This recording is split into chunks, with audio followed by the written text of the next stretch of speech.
About 1.5 million high school boys and girls in the United States admit to being hit or physically abused in the last year by someone they are dating or romantically involved with.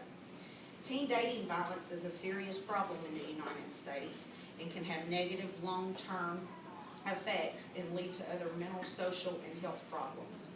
The statistics of teen dating violence are overwhelming. The myths associated with dating violence are contrary to the actual statistics. Parents and teenagers can help prevent teen violence by simply being aware of what some of the signs are and being able to distinguish healthy relationships as opposed to unhealthy relationships. The Centers for Disease Control and Prevention defines teen violence as the physical, sexual, or psychological and emotional violence within a dating relationship. Dating violence can include physical, emotional, sexual, and even stalking aspects. Physical violence is when a person is hit, shoved, or kicked. Emotional violence can include threats to the partner, name-calling, bullying, shaming, or isolation from the friends, social circle, and family members. Sexual violence occurs when a partner is forced to engage in a sexual act when he or she does not or cannot consent. Stalking refers to a type of harassment, texting, phone calls, or threatening tactics used to cause fear or control over the victim. Dispelling these myths associated with teen violence by being aware of the facts is important in helping to prevent teen dating violence. The myth, it can't happen to me. 33% of teenagers in America are victims of abuse. 25% of teenage girls in high school have been physically or sexually assaulted. 1 out of 5 teenagers experiences physical violence in a dating relationship.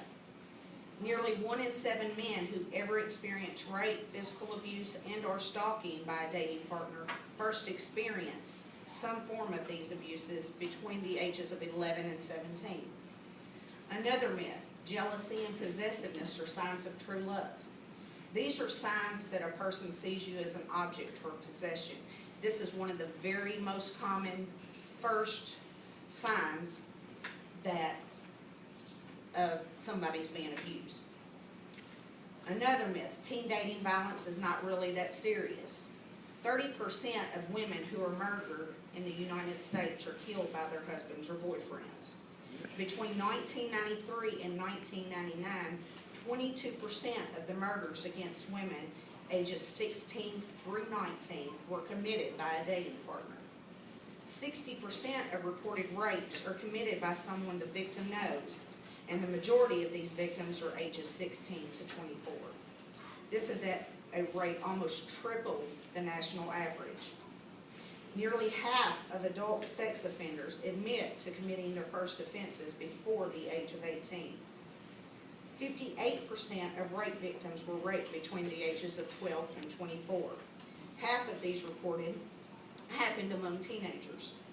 In 9 out of 10 rapes in which the offender is under 18, so is the victim. Another myth, victims ask for it. Abusers think they have the right to abuse or control their victim. They see the victim as below themselves or inferior to them. The victim has no control over the person doing the abusing. Another myth is that abusers are bums or not so desirable people. Teen violence affects every race, every gender, and every social class.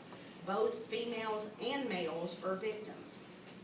The messages that teens receive from their peers, their parents, and the media all contribute to the behaviors that teens consider acceptable. The signs that parents, teens, and other adults need to be aware of regarding teen dating violence is important in the possible prevention of it. The severity of violence has been shown to increase if the pattern has been established in adolescence. The person believes that it is okay to use threats or threats of violence to get their way or as a way to express anger or frustration. Alcohol or drug use by either the abuser and or the victim. Difficulty managing anger or other emotions. Had depression or anxiety. Has a history of aggressive behavior. The victim is more likely to do poorly in school. The victim may be isolated by the abuser, avoiding friendships and other relationships. An unhealthy weight control or eating disorders may be a result, or that may be a sign that someone is being abused. Sexually risky behaviors and suicide. The CDC states that as teens develop emotionally, they are heavily influenced by their relationship experiences, whether healthy or unhealthy. Unhealthy and or abusive relationships can have short and long-term effects on the teen, and these consequences often start early and carry on over into their adult relationships. Many victims will continue to be abused, and abusers will more than likely continue to abuse. These people, both victim and abuser, are at a higher risk for emotional and social problems. The statistics of teen and dating violence are overwhelming, and parents and teens, being aware of the risk factors and signs of teen violence, have more of a chance of having healthy relationships.